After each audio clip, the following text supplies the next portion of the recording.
மேற்காசிய நாடுகளில் மீண்டும் போர் பதற்றம் ஏற்பட்டுள்ளதால் சென்னை விமான நிலையத்தில் வெளிநாட்டு விமான சேவைகள் பாதிக்கப்பட்டு பயணிகள் கடும் அவதியடைந்தனர்.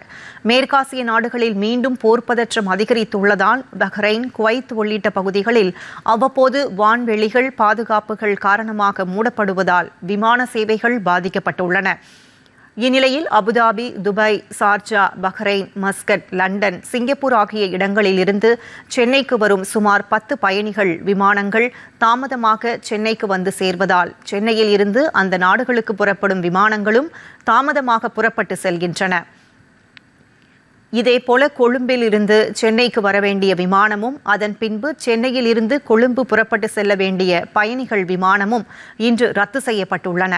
விமான தாமதங்கள் ரத்து குறித்து பயணிகளுக்கு முறையான அறிவிப்புகள் எதுவும் செய்யப்படாததால் சென்னை விமான நிலையத்தில் பயணிகள் பல்வேறு இன்னல்களுக்கு உள்ளாகினர்.